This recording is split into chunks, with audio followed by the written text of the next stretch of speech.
Satu hari lagi kau menuntun langkahku, dengan tangan kasih-Mu kau pegang tanganku Bapa. Satu hari lagi kau buktikan kasih-Mu, berkat-Mu yang melimpah membuatku terpesona.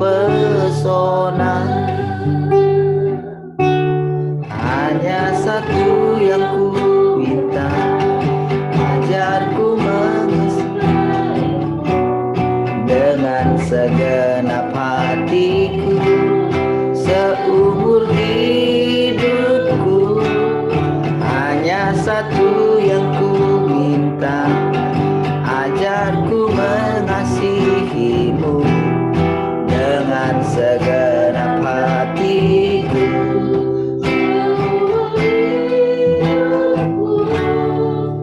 Yesus, satu hari lagi, satu hari lagi kau menuntun langkahku, dengan tangan kasih-Mu kau pegang tanganku Bapa. Satu hari lagi kau buktikan kasih-Mu, berkat-Mu yang melimpah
dinyatakan.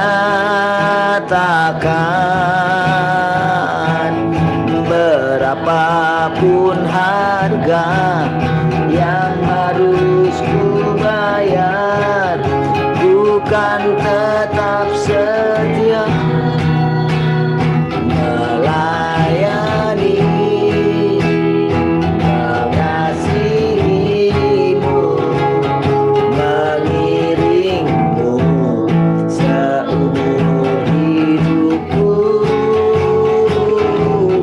Janjimu kan tetap ku pegang teguh, sampai ku dapat mahkota kehidupan.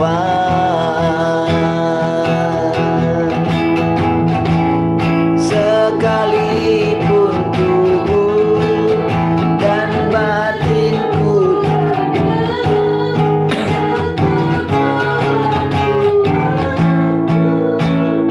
selamanya, sekalipun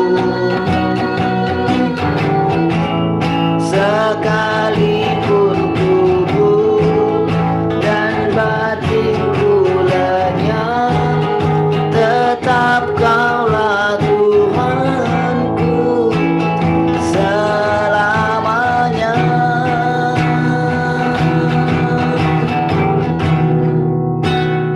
Melayani, mengasihimu, mengiringmu seumur hidupku.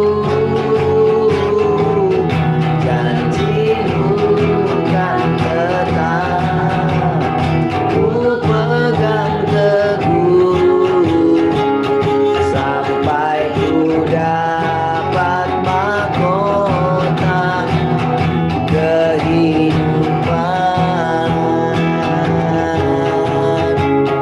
Sampai ku dapat mahkota kehidupan. Sampai ku dapat mahkota kehidupan.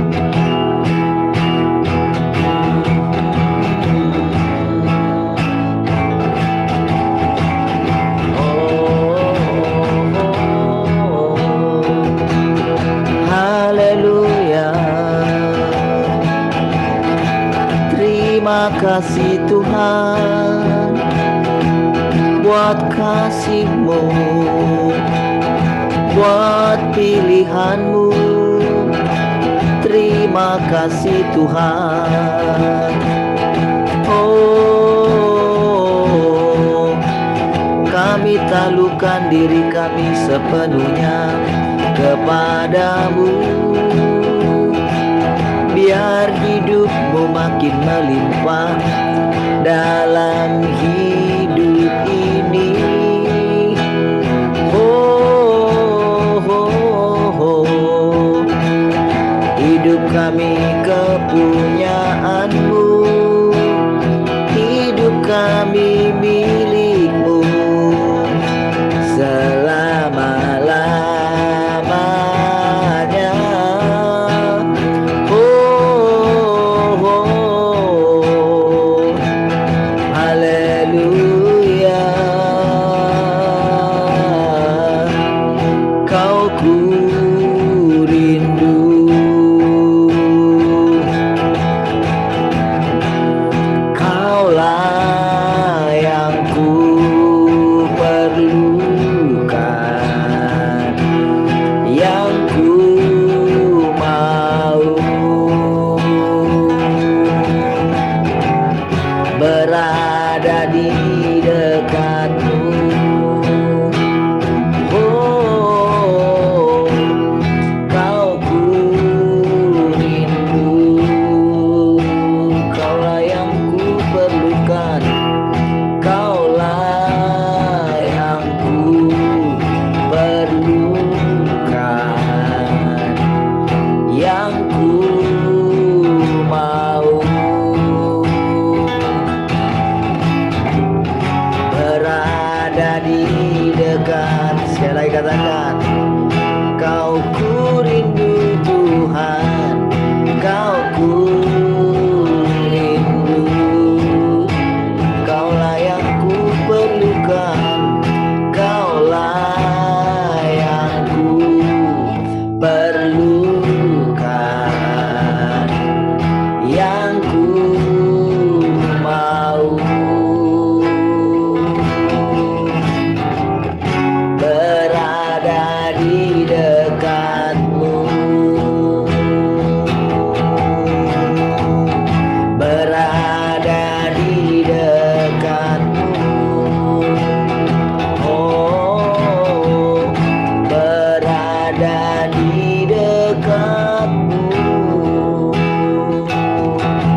Terima kasih Tuhan, kami bersyukur pagi hari ini kembali kami ada di hadirat-Mu Tuhan. Engkau menarik kami semakin hari semakin melekat kepadamu. Engkau tundukkan kami dalam segala hal Tuhan. Dan kami menundukkan pikiran dan hati kami setiap hari kepadamu. Silahkan Tuhan Engkau kembali mengajari kami dengan segala perkataan-perkataan. Firman-Mu adalah kehidupan bagi kami Tuhan. Terpujilah Tuhan untuk selama-lamanya. Haleluya. Mari semua yang mengasihi Tuhan sama-sama katakan amin. Baik, puji Tuhan. Shalom semua. Baik, sekarang bab 36 ya. Oke. Tuhan yang benar dan maha kuasa, Raja yang bertahta, memerintah seluruh alam semesta, menghadapi segala bangsa dan semua suku bangsa, dan segala sesuatu di bawah kolong langit bersinar dengan kemuliaan Tuhan. Semua makhluk hidup di alam semesta, dan sampai ke ujung bumi akan melihatnya.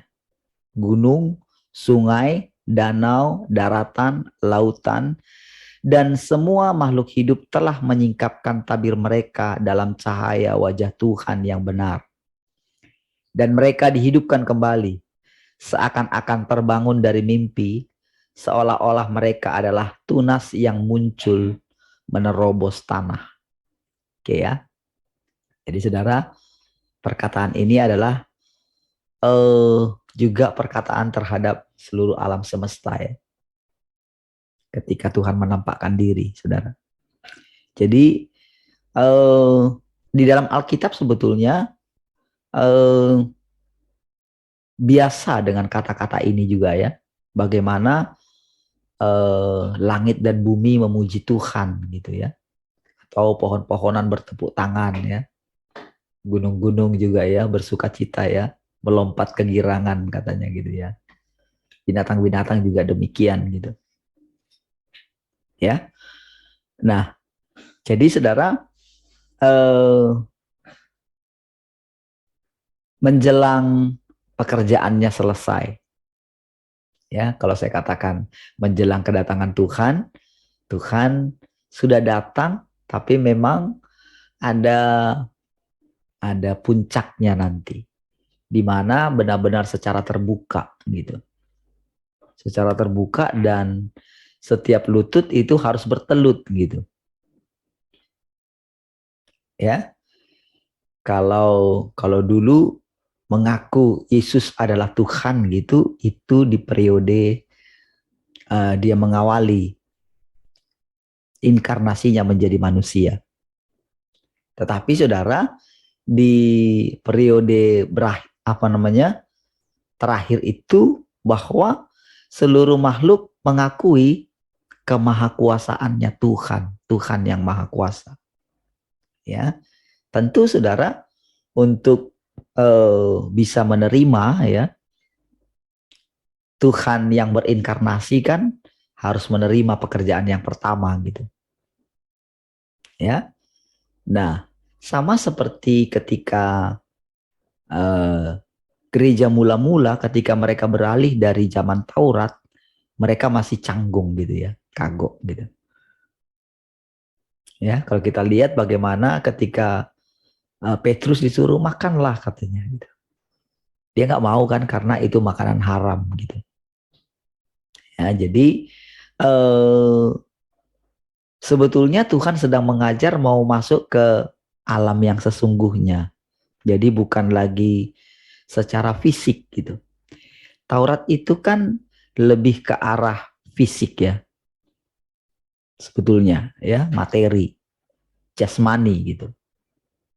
Nah, sementara kalau kita baca bagaimana perkataan-perkataan Tuhan itu sudah ke arah rohani gitu, kekekalan gitu.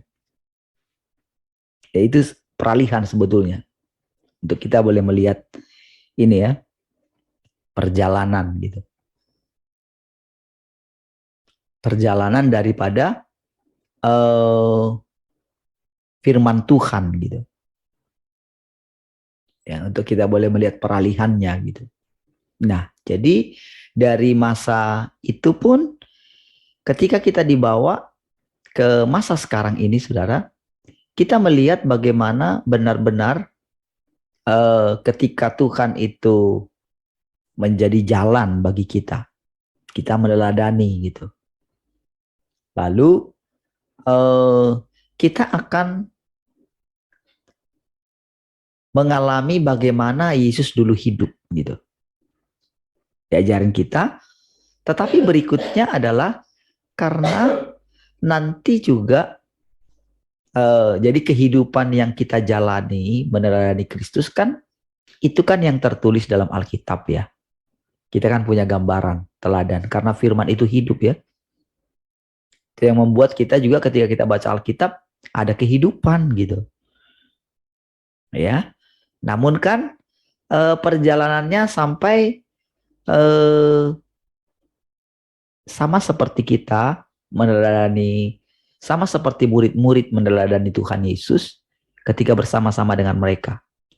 Namun ketika Tuhan pergi, sebelum dia pergi kan dia menampakkan diri.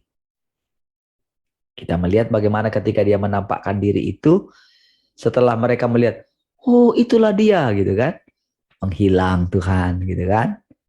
Nah prosesnya juga sama dengan kita. Sampai seluruh kisah perjalanan mereka, sekali saya ulang-ulang ya, seluruh perjalanan hidup mereka sebetulnya adalah perjalanan kita juga. Karena dalam hitungan Tuhan kan manusia itu cuma satu. Gitu ya.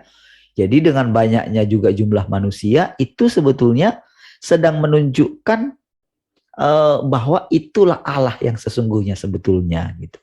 Dengan melihat ciptaan, dengan melihat binatang, sebetulnya itulah seluruhnya Allah, wajah Allah yang sesungguhnya gitu loh. Ketika kita melihat itu gitu. Ya, harusnya kita terus memahami hal itu ya. Jadi ketika dikatakan kedatangan Tuhan yang kedua kali gitu, berbeda dengan kedatangan Tuhan yang pertama. Kedatangan Tuhan yang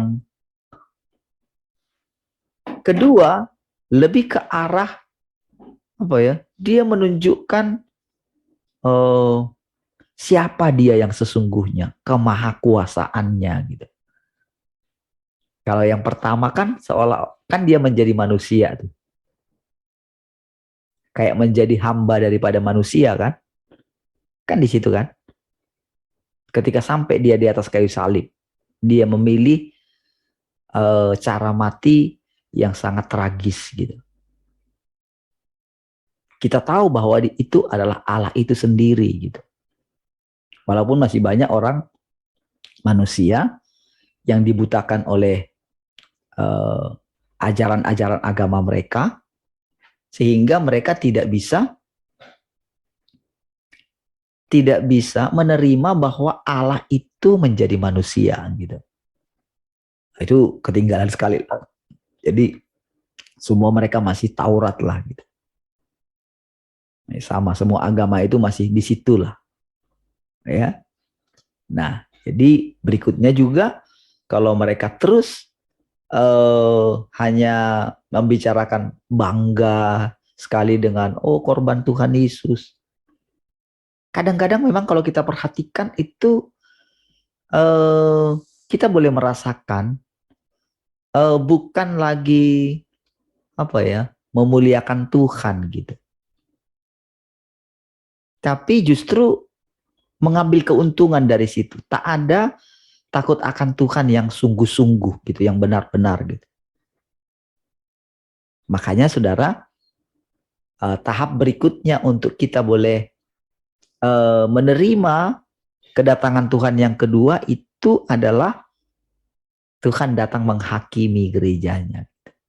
Jadi benar-benar yang dihakimi itu adalah masalah kesombongan manusia. Kesombongan yang mana? Merasa sudah mengenal Tuhan. Merasa sudah lebih baik daripada orang lain gitu. Itu yang dihakimi, ditunjukkan loh. Sebetulnya dirimu ini loh. Kamu sadar nggak kalau kamu itu sudah rusak? Jadi ketika Tuhan berbicara, kita rusak.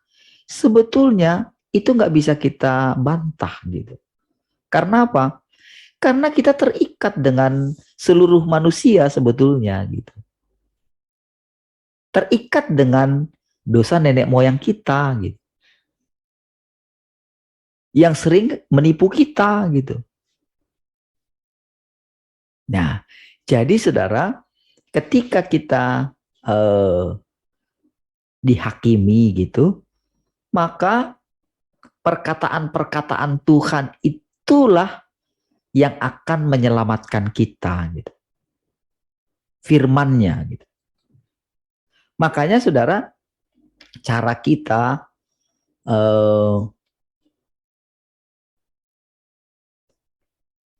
kita memandang firman-Nya, memandang perkataan-perkataannya sangat penting sekali, saudara.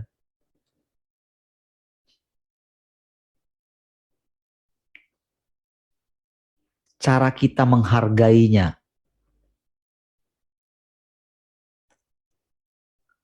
Apakah setiap perkataan-perkataan itu benar-benar kita renungkan dan kita semakin melembutkan hati kita gitu loh. Apakah kita benar-benar menghargainya sebagai perkataan-perkataan Tuhan yang hidup gitu.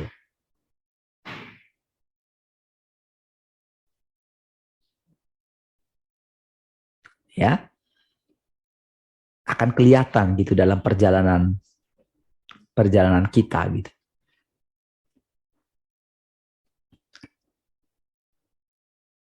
Satu-satunya Tuhan yang benar muncul di hadapan dunia. Siapa berani mendekatinya dengan hati yang menentang? Semua orang gemetar ketakutan. Semua orang sepenuhnya diyakinkan dan semuanya berulang kali memohon pengampunan. Semua orang berlutut di hadapannya dan semua mulut menyembahnya. Benua dan samudra, gunung dan sungai, segala sesuatu memujinya tanpa henti. Musim semi tiba dengan anginnya yang sepoi-sepoi dan hangat, membawa hujan musim semi yang indah. Seperti halnya semua manusia, arus aliran mengalir dengan suka dan duka, mencucurkan air mata karena perasaan berutang dan karena mencela dirinya sendiri. Sungai, danau, ombak, dan gelombang semuanya bernyanyi, memuji nama kudus Tuhan yang benar. Suara pujian terdengar begitu nyaring dan jelas. Hal-hal lama yang pernah dirusak oleh iblis, semuanya akan diperbarui serta diubah dan akan masuk ke dalam dunia yang sama sekali baru. Nah, saudara, coba saudara perhatikan di dalam diri saudara. Bagaimana ya kira-kira semua bayangan di dalam kita tentang perjalanan kita di masa yang lalu, tentang kegagalan kita gitu. Dari kita sejak lahir. Bagaimana caranya itu bisa dihapuskan? Apakah kita masih percaya, oh nanti akan dihapuskan begitu saja? Kita sudah ada di dalam kekekalan. Karena firman Tuhan yang berkata demikian. Lalu kenapa dikatakan daun dari pohon kehidupan itu akan dipakai untuk menyembuhkan bangsa-bangsa? Kenapa masih ada kesembuhan di masa depan gitu?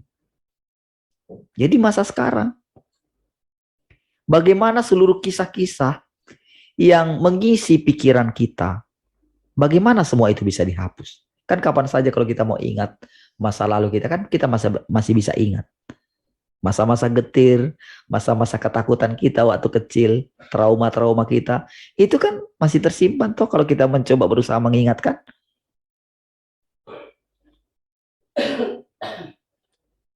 Masih tersimpan semuanya. Tapi bagaimana caranya itu? Pernahkah saudara renungkan? Bagaimana caranya itu bisa lupa? Bukankah ketika kita mengizinkan perkataan-perkataan Tuhan menjadi segalanya bagi kita, menjadi hal yang utama bagi kita gitu. Perkataan-perkataan Tuhan yang baru. Kenapa manusia masih sulit melupakan segala hal yang sudah sangat merusak dari si jahat gitu. Ketika pikiran kita masih ada di sana, berarti kita masih membutuhkan Tuhan gitu. Lalu saudara, kenapa kita dalam pikiran kita, kenapa juga orang-orang sebelum kita gitu ya, kalau benar saudara, kan banyak orang yang cerita tentang sorga dan segala macam saudara. Bukankah mereka juga harus menunggu kita? Bukankah kita nantinya juga harus melihat generasi kita? Generasi yang di bawah kita. Bagaimana perubahannya generasi di bawah kita? Bukankah itu adalah perubahan kita juga? Bukankah suatu saat, saudara, yang terdahulu akan menjadi terkemudian, yang terkemudian akan menjadi terdahulu gitu? Kan akan lihat, kan semua yang kita terima gitu ya, yang kita pahami gitu ya.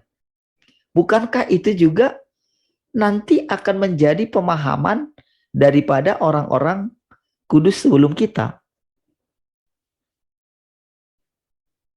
Saudara, bukankah Abraham juga melihat ke depan, melihat harinya Tuhan Yesus, padahal Tuhan Yesus adalah keturunannya? Kan gitu kan? Iya, dia keturunannya juga.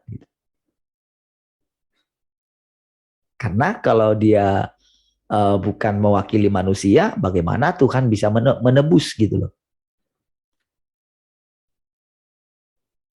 Bagaimana Tuhan itu kalau tidak benar-benar dikatakan dia sebagai mewakili manusia seluruhnya, nggak mungkin dong dia bisa menebus. Berarti kan Abraham itu juga mengikuti perkembangan. Artinya begini, kalau kita itu menerima Yesus sebagai Tuhan gitu kan, berarti kan kita juga menerima kan? Dia juga menerima ya. Kalau kita menerima bahwa manusia Yesus itu adalah Tuhan,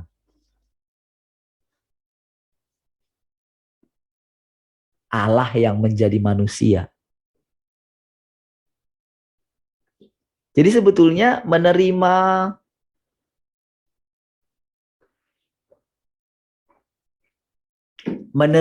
Tuhan itu tinggal dalam hati kita tak sama dengan menerima Allah pencipta itu dalam hati kita. Ada perbedaan. Karena yang kita terima adalah perkataan berikutnya, yaitu menerima bahwa Allah itu telah menjadi manusia dan mati di atas kayu salib. Itu kebenaran gitu. Jadi sama dengan menerima kedatangan Tuhan yang kedua, tidak sama dengan menerima kedatangan Tuhan yang pertama. Walaupun sama-sama Allah, sama-sama Allah pencipta. Jadi inilah perkembangan yang terbaru daripada firman Tuhan gitu. Jadi menerima Allah itu sebagai Tuhan yang Maha Kuasa. Dan inilah yang akan menyelamatkan kita, melepaskan kita dari segala keterikatan masa lalu. Dan itulah yang akan menghapuskan semua air mata penderitaan kita, air mata rasa malu kita, air mata kekerasan hati kita, pemberontakan kita, ketidaktaatan kita. Dihapus dengan apa? Menerima perkataan-perkataan yang baru dari Tuhan. Gitu. Kalau kita masih terus bisa mengandalkan kekuatan kita, berarti saudara masih banyak hal yang harus ditaklukkan daripada kita gitu. Kalau kita mau merasa lebih baik dari nenek moyang kita, berarti itulah yang akan ditaklukkan Tuhan dalam hidup kita. Ya. Jadi saudara, hal-hal yang pernah dirusak oleh iblis semuanya akan diperbarui serta diubah dan akan masuk ke dalam dunia yang sama sekali baru. Coba, sama sekali baru gitu.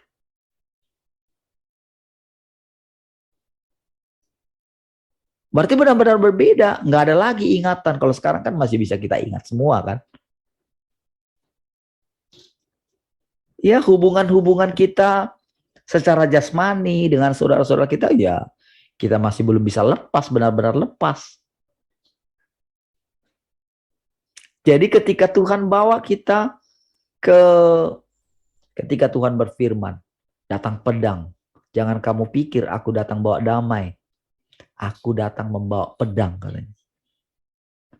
Wah, pada waktu itu saudara, orang-orang yang tidak mengerti, wah itu pasti banyak bersifat negatif gitu. Seperti kalau kita ingat dulu ya, ketika muncul gerakan-gerakan Pentakosta gitu, itu kan pasti akan disebut, mereka nggak tahu lagi maradat katanya gitu. Sudah lupa akan keluarga katanya. Jadi telah disalahartikan gitu loh. Tetapi sekaligus sebetulnya ketika perkataan itu datang, maka orang-orang yang mau mengikut jalan Tuhan memang kan akan mengalami hal-hal seperti itu gitu loh. Dipisahkan gitu. Dan dalam banyak hal mulai terjadi. Dan ketika kita masuk kepada kedatangan Tuhan yang kedua, saudara, maka saudara cobalah bayangkan bagaimanalah Nuh melanjutkan hidupnya kalau dia masih terus teringat dengan keluarganya yang sudah binasa semua. Iya kan? Umur manusia waktu itu masih panjang-panjang, saudara. Orang-orang di atas dia berapa generasi masih hidup, saudara. Umurnya kan baru berapa pada waktu itu, saudara? Seratusan gitu. Atau mungkin berapa ratus lah gitu. Itu orang-orang yang hidup 900 tahun masih ada, masih hidup di situ. Bagaimana dengan yang 800, yang 500, yang 600? Berarti kan banyak sekali, saudara. Yang saudara-saudara dekatnya. Bagaimana dia bisa melanjutkan kehidupan? Berbeda kan dengan Adam dan Hawa kan?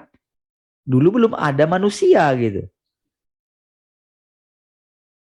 Belum ada bayangan tentang dia punya keturunan, kan belum ada. Hanya mereka. Atau pada saat Adam sebelum ada Hawa gitu. Dia sendirian gitu loh. Dia tidak punya teman.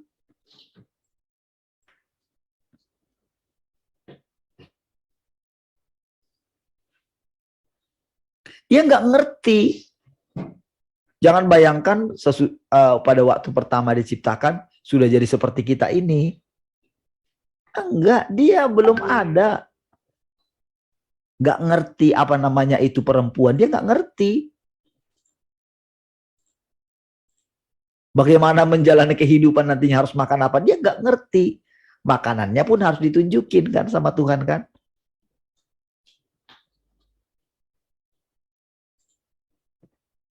Berbeda dengan Henok yang sudah ada, berbeda dengan Nuh yang sudah ada tatanan kehidupan. Jadi dia sudah punya ingatan. Bagaimana kira-kira dia menjalani kehidupan setelah tiba-tiba semuanya tidak ada? Nah, tahukah saudara, kita juga demikian. Masing-masing kita punya perjalanan yang seperti itu. Sesuai dengan perjalanan waktu hidup kita. Jadi bagaimana caranya menerima perkataan, kita akan masuk ke dalam dunia yang sama sekali baru. Benar-benarkah sama sekali baru gitu? Ya, baik. Mari kita baca lagi ya. Biar kita boleh mendengarkan dengan seksama, lalu mengizinkan Tuhan sendiri menerangkan. Ya, dalam hati kita ya. Mari perhatikan dengan seksama gitu. Baik, kita baca ya.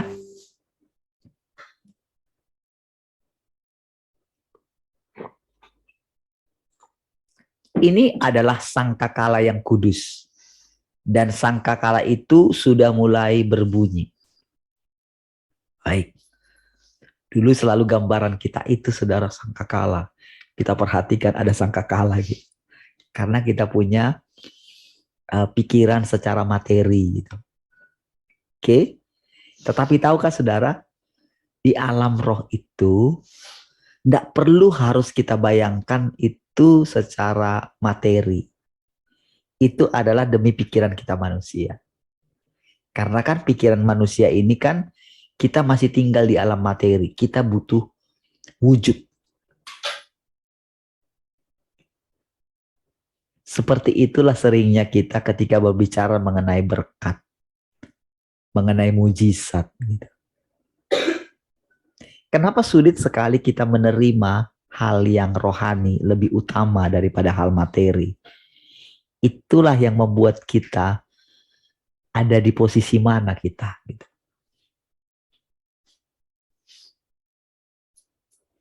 Hal ini yang akan memisahkan kita dari keterikatan kita akan hal materi.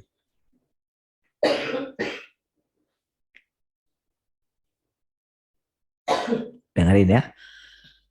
Dengarkan sangkakala itu.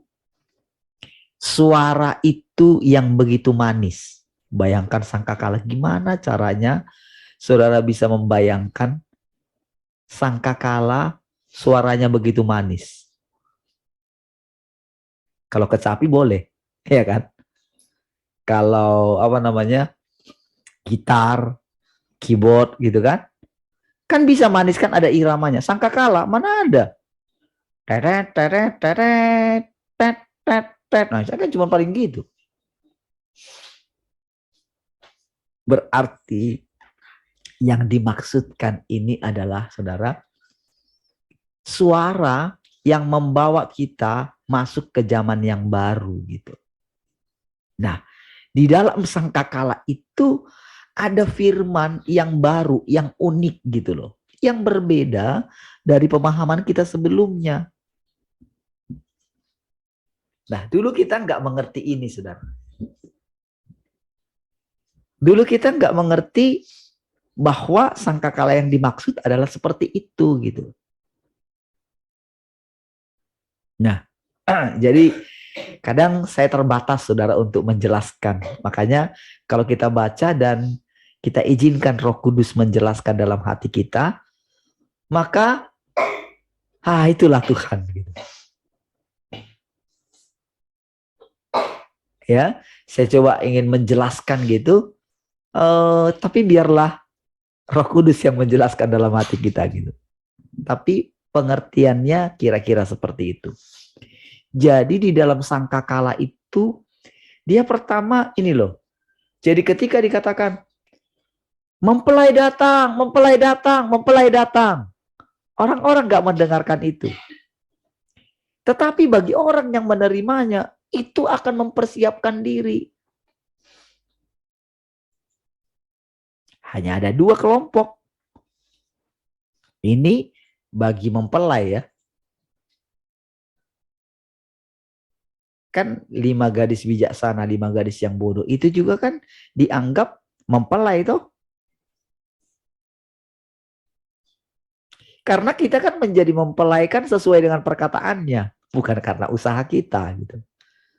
Jadi mari kita ketika Tuhan berikan perumpamaan itu tentang kerajaan sorga, tentang kerajaan yang akan datang itu, mari kita boleh menerimanya karena itu firman Tuhan. Jadi kita boleh membayangkan diri kita. Namun kita itu boleh melihat kita itu saat ini masih jadi mempelai bodoh atau mempelai bijaksana, wanita bijaksana gitu. Wanita bodoh atau wanita bijaksana.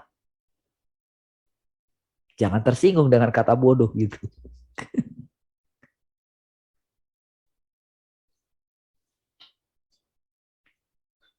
Kalau boleh disederhanakan itu adalah wanita yang tidak punya hikmat. Kan gitu kan? Tetapi dipakai kata bodoh gitu. Lebih tepat memang dikatakan demikian gitu. Supaya kontras gitu.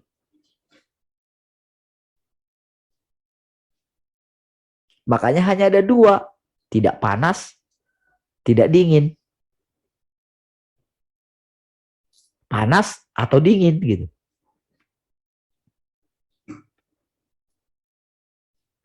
Nah, jadi saudara kita mesti melihat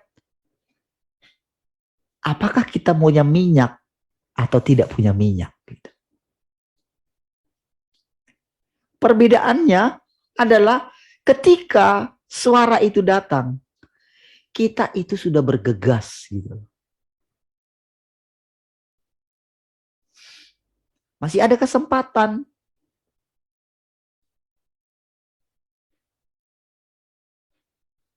Bagi kita semua. Dari mana nanti saudara? Dari perjalanan kita setiap hari, keputusan apa yang kita ambil. Itu yang dilihat oleh sorga. Itu yang dilihat oleh Allah. Dan jangan saudara bayangkan sorga itu lagi jauh nun di sana. Itu ada dalam hati saudara, pemerintahan Tuhan itu. Dia memperhatikan setiap keputusan yang kita ambil gitu. Suara itu yang begitu manis adalah perkataan dari tahta yang mengumumkan kepada setiap bangsa dan suku bangsa bahwa waktunya telah tiba, bahwa kesudahannya telah tiba. Saudara, tahukah saudara bahasanya kan mirip kan dengan kitab Wahyu kan?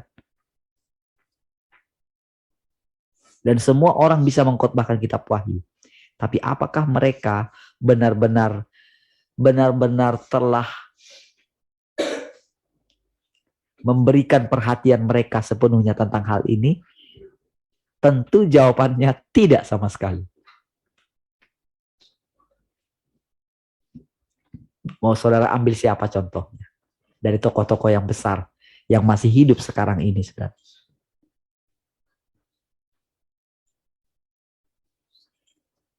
Saudara bisa lihat sendiri. Makanya sampai Tuhan menasehati, hanya bisa dinasehati. Belilah daripadaku emas yang telah dimurnikan.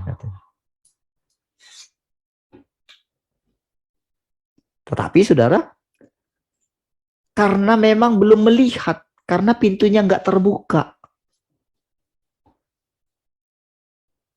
Walaupun masih hidup, ternyata sudah mati.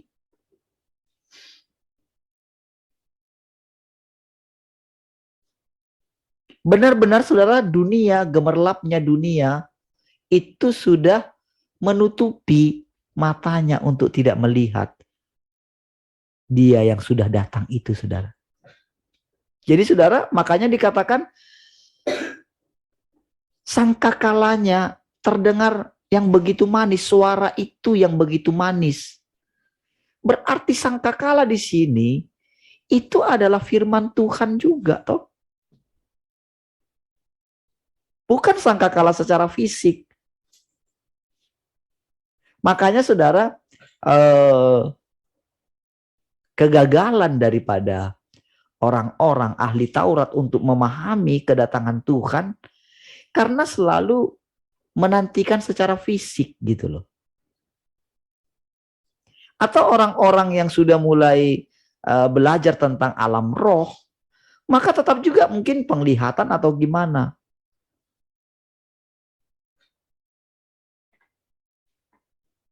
Disinilah bagaimana sangkakala itu tidak kedengaran bagi mereka.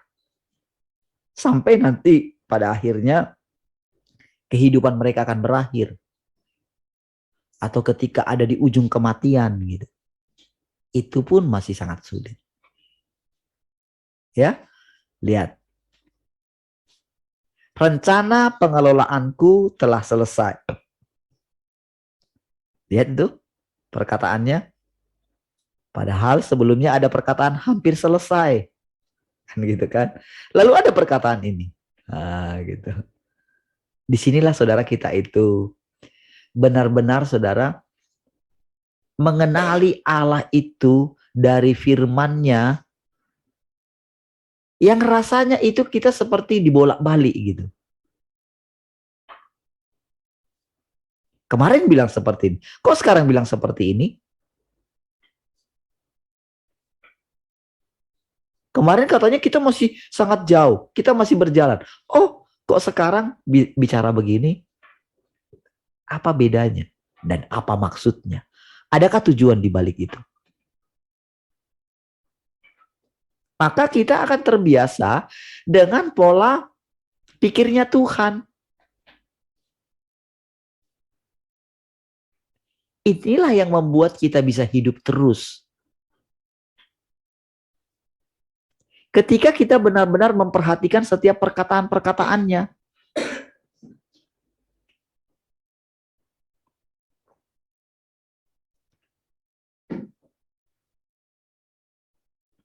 Rencana pengelolaanku telah selesai.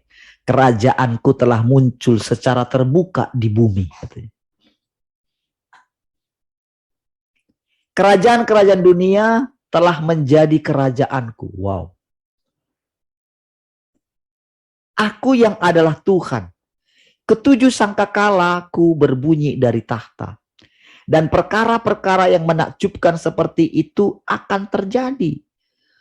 Orang-orang di ujung bumi akan secara serentak bergegas dari segala penjuru dengan tenaga sebesar longsoran salju dan kekuatan halilintar. Beberapa orang mengarungi lautan, beberapa orang naik pesawat, beberapa orang mengemudi kendaraan dengan berbagai bentuk dan ukuran. Beberapa orang mengendarai kuda. Lihatlah baik-baik. Dengarkan dengan seksama. Para penunggang kuda beraneka warna ini, roh-roh yang bangkit, perkasa dan megah, seolah-olah sedang menduduki medan pertempuran, masa bodoh dengan kematian.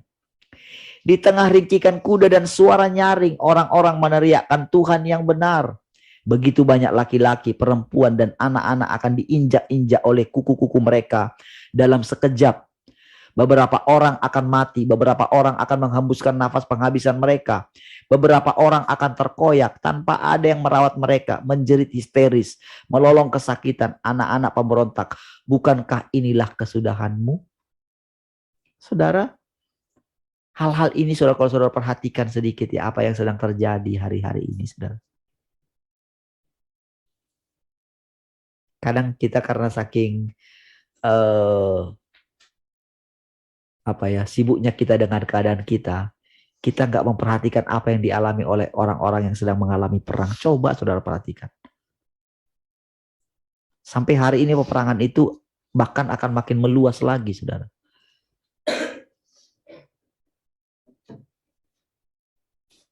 Kalau kita dalam pemikiran yang lama, kita mungkin akan melihat akan saling menyalahkan ini begini, ini begitu. Enggak, saudara.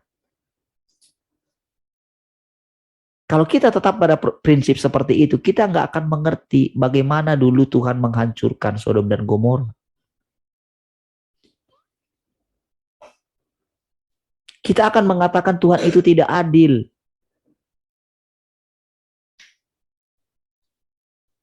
Ketika dalam korban perang itu, ketika perang-perang suku terjadi di bangsa kita juga dulu, ingat saudara, ibu-ibu yang sedang mengandung perutnya dibelah.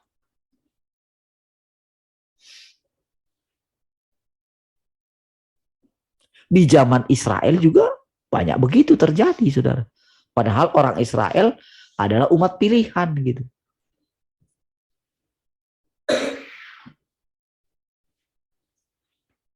Jadi, saudara lihat eskalasinya akan makin meningkat.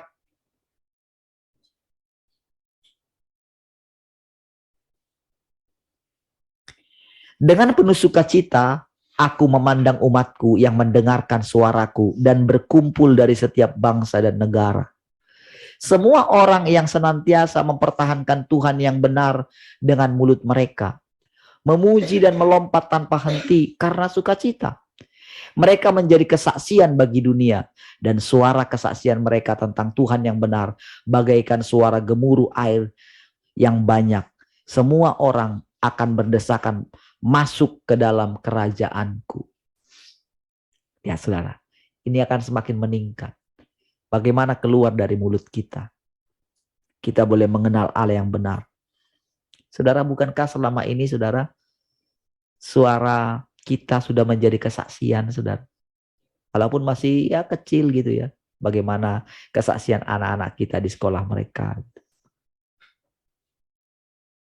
Mungkin mereka akan menyebut, oh terlalu fanatik. Macam betul kamu menyembah Tuhan itu. Emang kami nggak menyembah Tuhan? Emang kami nggak percaya sama Tuhan? Gereja mana sih kalian? Gitu kan. Dan itu akan makin meningkat, saudara. Kesaksian kita itu bagi mereka itu. Jadi ketika kita mengatakan, ketika mereka melihat gitu ya, bayangkan hanya dengan masalah masker aja gitu kan. Wah, bagi mereka itu sudah sangat menyiksa, sudah. Cuman kita bilang loh, bisakah kamu tidak pakai masker ketika di ruang ibadah ini? Bagaimana dengan orang-orang yang baru datang gitu, melihat semuanya nggak pakai masker, ya, lalu orang yang baru datang pakai masker dengan ketat gitu. Saya nggak tahu dia lihat itu nggak gitu. Nggak mau melepaskan. Saya jadi ingat saudara ketika di gereja yang di sana gitu ya. Ketika hanya mengatakan itu, wow. Belum mengatakan yang lain gitu. Sudah langsung dianggap musuh. Hanya masalah sepele. Nah kira-kira seperti itu nantinya saudara. Jadi suara kesaksian kita. Ketika perlindungan Tuhan semakin hari semakin nyata. Tuhan membuat perbedaan. Gitu. Maka orang-orang akan berdesakan masuk ke dalam kerajaannya. Tapi sudah barang tentu mereka juga kan akan dimurnikan kan. Iya kan, niat-niat hati mereka emang jadi berbeda dengan kita gitu. Enjoy aja masuk. Enggak begitu juga. Tetap akan mengalami pemurnian. Ketujuh sangkakalaku berbunyi membangunkan mereka yang tertidur. Bangunlah dengan cepat. Belum terlalu terlambat. Nah, alarm sudah kencang sekali. Keisha bisa nggak dengar gitu. Kencang sekali loh. Sampai saya sudah gedor-gedor. Kamarnya kan persis di sebelah. Gedor kencang itu nggak dengar loh. Sampai saya datang ke pintu kamarnya gitu. Ketok dengan kencang. Suara alarm itu kencang sekali loh. Ya kita yang sudah bangun kan mendengarkan itu kencang, gimana, risih sekali kan. Nah kira-kira kayak gitu orang-orang dunia ini gambarannya.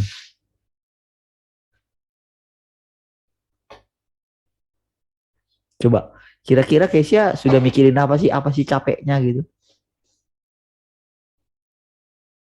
Anak-anak yang lain dari tadi sudah dibangunin semua. Karena dia temannya belum bangun, kamu duluan. Sampailah di sini jam setengah 6. Jam 5 lewat kan.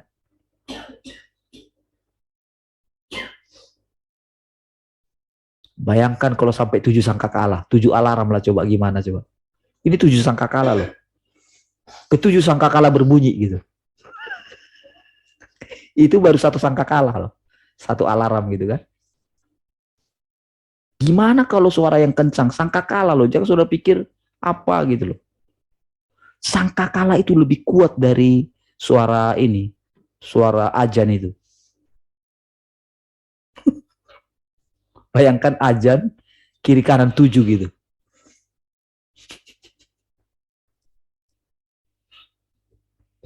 Alarm satu aja. Bangun, bangun. Itu alarmnya kayak gitu, bukan bunyi apa. Itu mereka yang buat sendiri.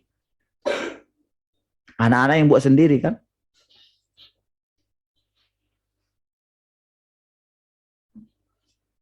Padahal coba apa yang dipikirin Kesia coba dibandingin dengan yang kita pikirkan orang dewasa.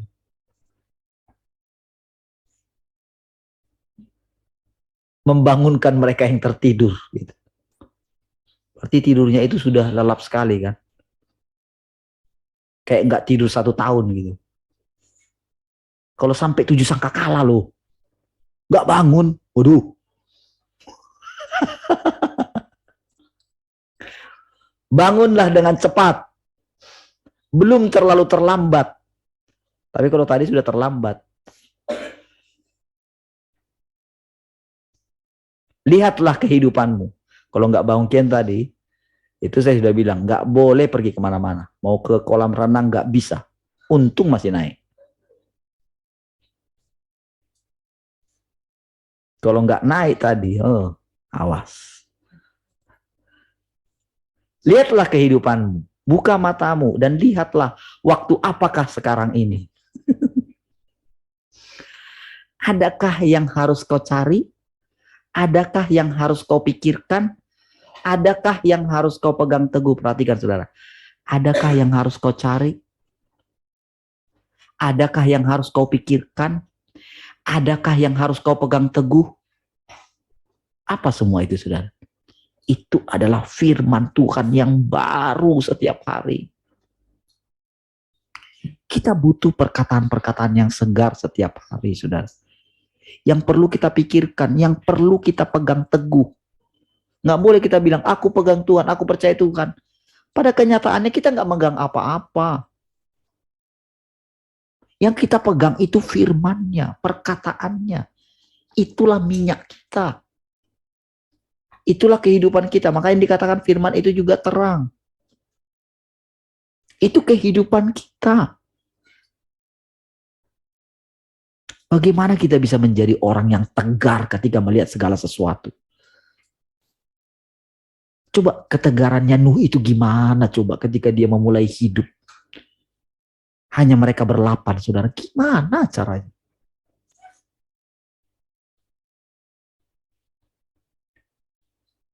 Apakah dia masih berkabung terus?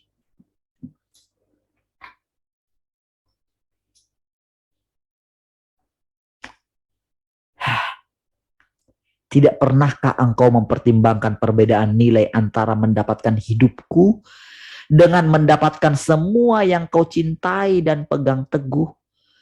Jangan lagi keras kepala atau bermain-main. Jangan lewatkan kesempatan ini. Waktu ini tidak akan kembali lagi. Berdirilah dengan segera. Latihlah rohmu. Gunakan berbagai cara untuk memahami dan menggagalkan setiap rencana jahat dan tipu muslihat iblis. dan menanglah atas iblis, sehingga pengalaman hidupmu bisa diperdalam, dan engkau bisa hidup dalam watakku, sehingga hidupmu bisa menjadi dewasa dan berpengalaman, dan engkau bisa selalu mengikuti jejak langkahku, tak kenal takut, tidak lemah, selalu bergerak maju, langkah demi langkah, terus sampai di akhir zaman. Lihat saudara, pernahkah kita mendengarkan perkataan seserius ini saudara? Serius, detail, Tuhan kasih caranya, latih rohmu katanya. Itu rasanya kita itu dari perkataan-perkataan yang kita baca, kita seperti menyimpulkan semua perkataan dalam Alkitab gitu. Iya kan, dari awal sampai akhir. Kita seperti berjalan dari Adam, dari generasi Adam, sampai ke zaman kita. Kita seperti melewati semua itu. Ayo bergegas.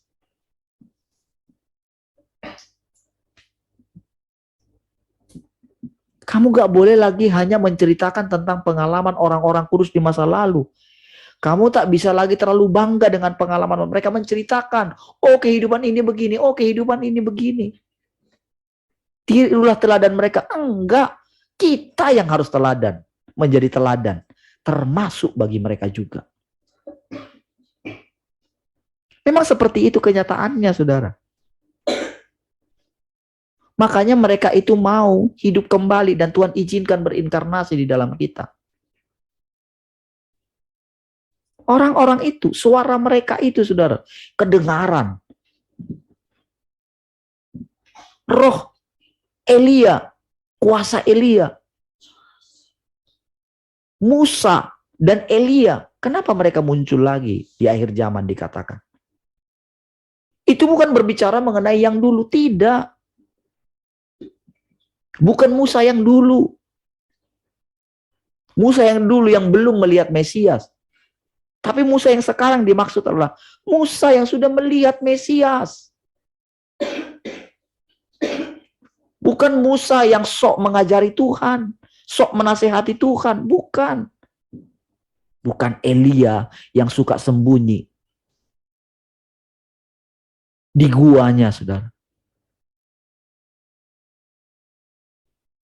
Makanya, saudara, wadah kita ini, saudara, kita ini sebagai wadahnya.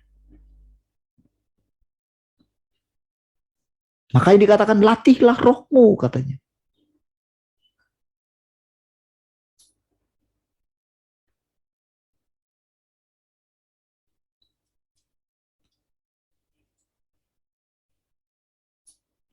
Wajah kemuliaan Tuhan. Oh, ketika ketujuh sangkakala kembali berbunyi, itu akan menjadi panggilan untuk penghakiman. Penghakiman terhadap anak-anak pemberontak. Penghakiman atas segala bangsa. Jadi lihat saudara, ini perbedaan dari penghakimannya ya. Penghakiman terhadap anak-anak pemberontak, penghakiman atas segala bangsa dan semua suku bangsa. Dan setiap bangsa akan menyerah di hadapan Tuhan. Saudara bisa bayangkan nggak?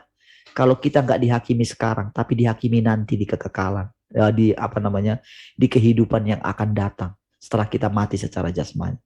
Coba lihat betapa sangat mengerikan penghakiman itu, saudara.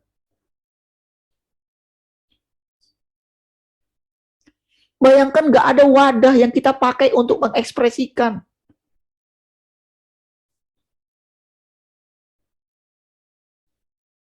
Kan gak ada tubuh gitu. Tubuhnya itu terpisah dengan dia. Gimana caranya?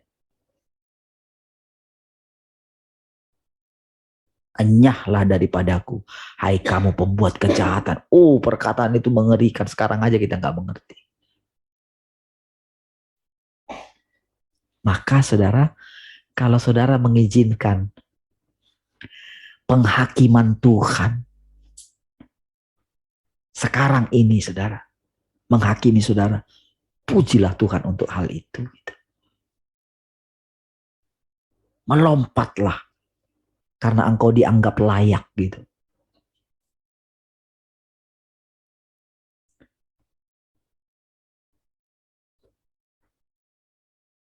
Dan setiap bangsa akan menyerah di hadapan Tuhan. Wajah kemuliaan Tuhan pasti akan tampak di hadapan segala bangsa dan semua suku bangsa. Semua orang akan diyakinkan sepenuhnya dan berseru tanpa henti kepada Tuhan yang benar. Tuhan yang Maha Kuasa akan menjadi semakin mulia, dan anak-anakku dan aku akan bersama-sama dalam kemuliaan dan bersama-sama memerintah, menghakimi segala bangsa dan semua suku bangsa, menghukum orang yang jahat, menyelamatkan dan berbelas kasih kepada orang-orang yang adalah milikku, dan membuat kerajaan menjadi kuat dan stabil. Melalui suara ketujuh sangkakala, banyak sekali orang akan diselamatkan, kembali ke hadapanku untuk berlutut dan menyembah dengan pujian yang terus-menerus. Jadi makin lama makin meningkat, saudara, eskalasinya.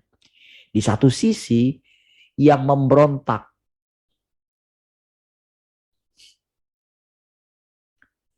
yang selama ini mungkin melakukan ketidakadilan terhadap anak-anaknya, maka akan segera mendapatkan penghukuman. Itu firman Tuhan, saudara. Sangkakalanya, jadi ketujuh sangkakala apabila diperdengarkan semuanya. Maka saudara, di antara umatnya akan banyak sekali kembali kepada dia. Itu pemisahan yang sangat jelas, saudara.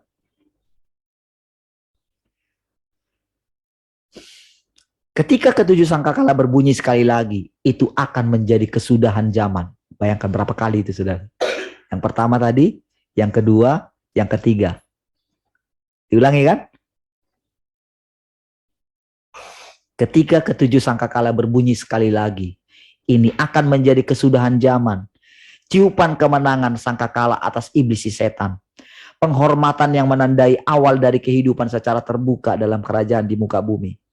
Betapa agungnya suara ini. Suara yang berkumandang di sekeliling tahta. Tiupan sangkakala yang mengguncangkan langit dan bumi. Saudara ingat ketika Ismail harus diusir.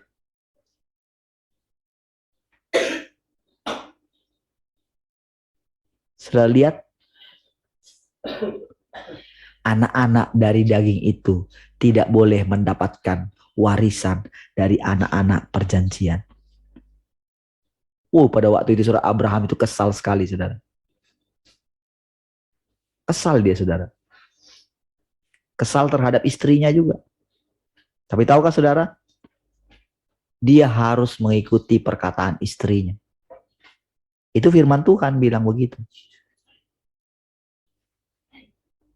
Karena apa salahnya dengan anak saya ini, Tuhan, gitu. Lagian juga dia yang kasih sama aku kok. Bukan aku yang minta kok. Kan dia yang menyodorkan hambaku itu kepada aku. Bukan aku yang minta loh. Ingat itu Tuhan katanya gitu kan. Ketika dia lagi gusar gitu di hatinya. Tapi ternyata itu dorongan roh Tuhan terhadap Sarah. Memang harus demikian, saudara. Jadi yang selama ini kita pikir, saudara, ketika Tuhan melakukan pemisahan, saudara, antara anak-anak perjanjian dengan anak-anak daging, anak-anak kerajaan Allah dengan anak-anak kerajaan dunia ini. Kadang membuat hati kita gimana gitu. Ketika dipisahkan. Ketika Tuhan membuat garis pemisahan. Saudara, hanya dengan memandang Tuhanlah kita bisa melewati semua itu. Jadi benar-benar saudara, segala sesuatu yang miliknya iblis itu diusir keluar dari kerajaannya. Gak boleh lagi dia ada datang menguntit kita. Gak boleh dia masuk lagi. Jadi gak boleh lagi ada orang-orang yang masuk ke dalam kerajaannya membonceng mata-mata. Ingat dulu saudara peristiwa kalau diceritakan dulu saudara. Ketika para pembantu pulang kampung gitu kan. Mereka membawa apa gitu kan. membawa boncengan gitu kan. Roh-roh penjaga badan mereka gitu kan. Kalau ingat dulu ceritanya Pak Andreas ya. Nah kira-kira seperti itu. Jadi orang-orang yang masuk ke dalam kerajaannya disterilkan semua, saudara. Oh saudara, bayangkan saudara, kehidupan kita memasuki kerajaannya Allah itu saudara, sekarang terbuka di depan mata kita. Itu begitu jelas.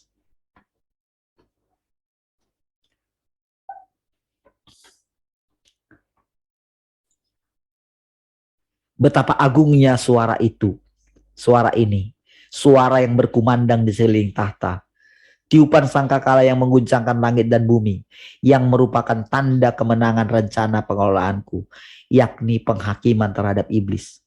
Sangkakala itu sepenuhnya menghukum mati dunia yang sudah tua ini, supaya kembali ke jurang maut. Tiupan sangkakala ini menandakan bahwa gerbang kasih karunia akan segera ditutup, bahwa kehidupan kerajaan akan dimulai di bumi. Perhatikan itu ya. Kehidupan kerajaan akan dimulai di bumi. Itulah artinya Yerusalem yang baru turun itu kan. Ini merupakan hal yang benar dan sepantasnya. Tuhan menyelamatkan orang-orang yang mengasihinya. Begitu mereka kembali ke dalam kerajaannya, orang-orang di bumi akan menghadapi bencana kelaparan dan sampar. Dan ketujuh cawan serta ketujuh tulah Tuhan akan mulai terjadi secara berturut-turut.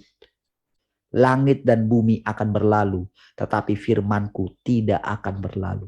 Nah, disinilah saudara, ini benar-benar saudara, ini masuk juga kepada secara fisik. Ya, bukan secara roh saja, karena ini sudah berbicara mengenai bumi juga. Ya, jadi apa yang terjadi? Bayangkan kan ini tulis 30 tahun yang lalu. Bagaimana saudara dengan segala peristiwa yang terjadi itu dari dalam 30 tahun terakhir ada banyak sekali peristiwa yang terjadi, saudara. Dan kalau kita lihat mulai di sini mulai meletus di sana perang ini, kalau kita lihat, kalau kita perhatikan itu sejenak, harusnya kita sadar kita sedang ada di waktunya. Dan tahukah saudara, penyakit sampar itu juga yang mengerikan sudah lebih banyak lagi muncul. Iya. Sedangkan dengan satu yang kemarin aja, wah itu tidak selesai juga. Mereka sadar semua apa yang mereka lakukan tidak ada hasilnya. Iya kok. Oke. Saudara, sampai di situ ternyata ya. Jadi dikatakan langit dan bumi akan berlalu, tetapi firmanku tidak akan berlalu. Semua perkataan Tuhan yang kita dengar setiap hari, saudara, itu yang jadi pegangan kita. Itulah yang membuat ketika jumlah orang-orang yang masuk ke dalam kerajaannya itu penuh. Itu kita nggak tahu, saudara. Itu Tuhan. Namun ketika kita mulai mempercayai, menghidupinya, itu seperti apa ya? Seperti langkah permulaan di mana dia sudah mendapatkan kita. Dan semudah ketika dia mengatakan, aku sudah mendapatkanmu, maka kita sudah didapatkan oleh dia. Seperti itulah kita pegang firman. Ketika kita mengatakan, oh dia Tuhan yang maha berhasil. Sekuat kita memegang, percaya kepada perkataan itu, sekuat itulah firman itu bekerja dalam kita. Sekuat kita membayangkan sangkakala Tuhan itu dikatakan itu suara yang manis. Sebagaimana kita menangkap perkataan itu, maka kita akan mengalami perkataan itu dalam pengalaman hidup kita. Nah, seperti itu polanya. Makanya apa yang kita pikirkan, apa yang kita cari, apa yang kita renungkan, apa yang kita hidupi, Apa yang kita bisa pegang teguh? Mesti ada yang kita bisa pegang. Maka kita tidak akan turut dalam penghukuman berikutnya, saudara. Kita tidak akan lagi mengalami kematian yang kedua. Jadi kematian yang pertama, kematian secara fisik gitu. Tapi kematian kedua itu udah dipisahkan selama-lamanya. Makanya gerbang kasih karunia-Nya katanya ditutup tadi kan. Nah, kita mesti melihat itu semua, saudara. Semua kita memang mesti diizinkan melewati masa-masa hidup kita. Tetapi ini waktunya kita mengumpulkan hidup yang kekal. Dengan duduk di kaki Tuhan, dengan menerapkan firman-Nya, maka kita akan melihat kita akan dilimpahi dengan segala kepenuhan Allah. Kepenuhan hidupnya Allah berlimpah-limpah dalam kita. Itu yang membuat kita bisa terus berjalan. Jadi ketika Tuhan menghukum dunia ini, saudara, kita ada dalam perlindungannya. Bukan perlindungan secara fisik, tapi terlebih kepada kita bersembunyi di dalam Dia. Tak ada yang bisa menyentuh kita. Baik, saudara. Puji Tuhan. Ya, haleluya. Oke, baik. Mari kita berdoa, saudara. Terima kasih Tuhan, kami bersyukur pagi hari ini buat anugerah-Mu. Segala sesuatu kami percayakan sepenuhnya hidup kami ini ke dalam tangan-Mu Tuhan. Kami bersyukur kami boleh mengasihi Engkau dan kami boleh menerima kasih-Mu yang luar biasa. Sepanjang hari ini Tuhan, kami persembahkan hidup kami bagi-Mu.